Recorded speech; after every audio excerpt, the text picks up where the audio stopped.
Sammy and welcome back to my channel. It has been a little bit of a while since my last video. My last video I think was my June wrap-up, and now I'm here for my July wrap-up, which is kind of embarrassing. But work, as I mentioned in my last video, and as I predicted, work got a little bit crazy, and so I did have to take a little bit of a break from filming and also reading. So the stack that I have for my wrap up today is very small. I only have 3 books to talk about today, but I will just get right into it. The first book that I have here is one that just blew me away, and I can't believe just how good this book was. It's Where the Crawdads Sing by Delia Owens, and this book, my god, was amazing.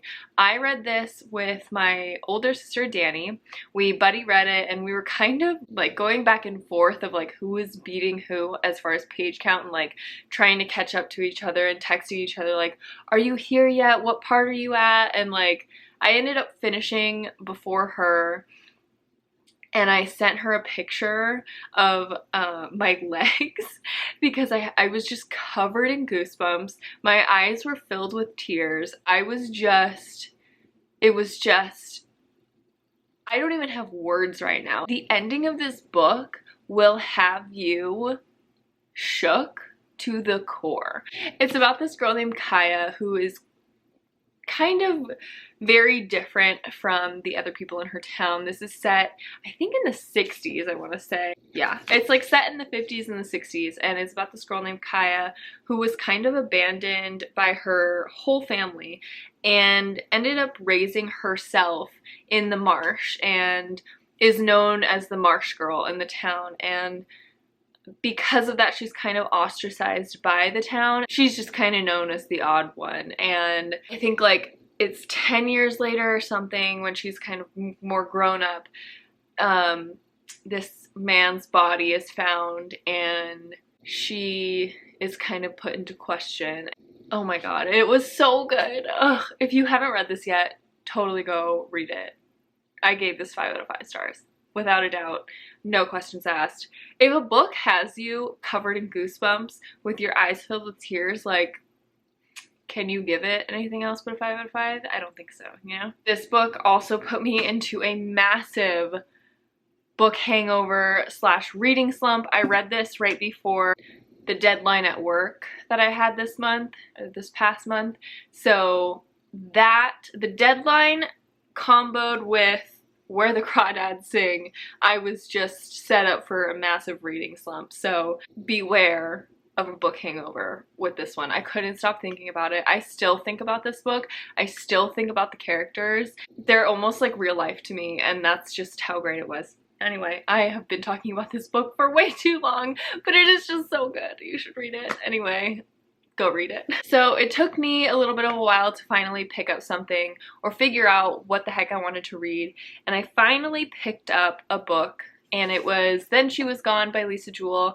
This one was another one that my older sister had read, and so I wanted to read it so we could talk about it. Unfortunately, I did not enjoy this book as much. I gave this, I think, a 2 out of 5 stars.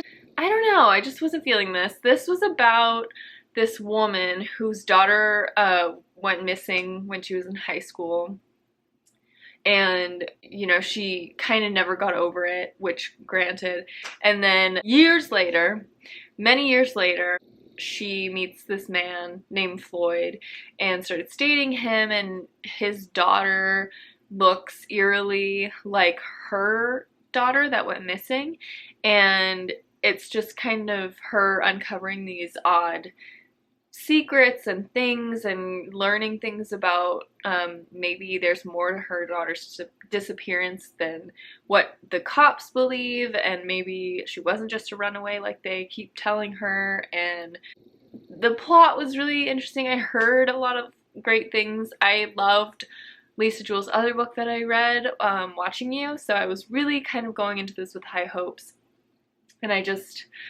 I don't know, I was kind of disappointed, especially because everyone said that this was like her most popular book. Like everyone raves about this one. I think my biggest issue was just that you kind of learn all the facts very early. So there's no like suspense or mystery, like you already know everything. So I don't know, I like stuff where it's like you're kept guessing until the very, very, very end. Like her other book, like Watching You. Watching You was like, I was kept guessing until the very end, and I love that. And I don't know, I just didn't get that with this, and I've learned now that I do not like that. So anyway, yeah, I don't know, wasn't my favorite. So then after that, I'm still kind of recovering from the reading slump, so trying to figure out like what to read on these shelves is very difficult for me at the present moment. It is very hard. But anyway, I read something that I loved, and it was Home Before Dark by Riley Sager. And I already knew that I was gonna love this, but I loved this.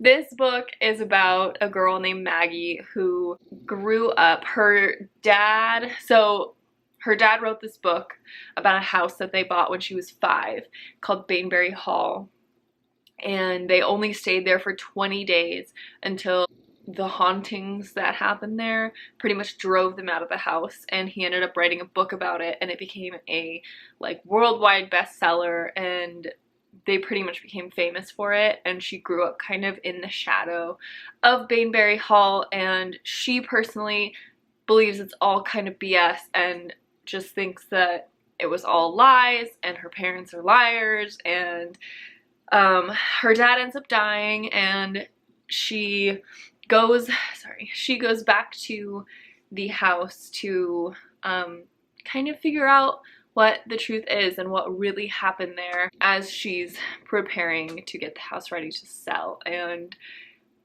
weird things start happening, and it was just so good. It is so creepy. This book reads like you're watching a scary movie in your head. Like, I would read this book and I would go, like, so I would read a portion before bed, right? I wouldn't have nightmares or anything, but like I would go to work the next day and I would think about the stuff that I had read, and I could see it so clearly in my head, like I had watched it like on Netflix or something. Like, it was crazy. It was so vivid. Riley Sager's writing is just so good, and if you've never read any of his books, you should. I don't know what you're waiting for, but you should. Anyway, loved this. It was phenomenal. The reveals in this, obviously I'm not going to say anything. I'm not here to spoil anything, but the reveals in this book were just so good. Like, I can't even say anything, but it's worth reading, guys. Anyway, those are all the books that I have to show you, because those are all the books that I read in July, which I knew July was not going to be great for me. I knew it. With deadlines in July, it was just not going to happen, but I'm hoping August is a different story. I have high hopes that August will go a different route. Let me know what you read in July. If you read anything phenomenal, please let me know. I had 2 5-star reads in July, so even though my count was only 3, 2 5-star reads is pretty good if you ask me. So let me know if you had any 5-star reads, or if you had any disappointments like I did. Let me know below. And if you liked this video, you can hit the thumbs up button and subscribe if you haven't already, and I will see you in the next video. Bye.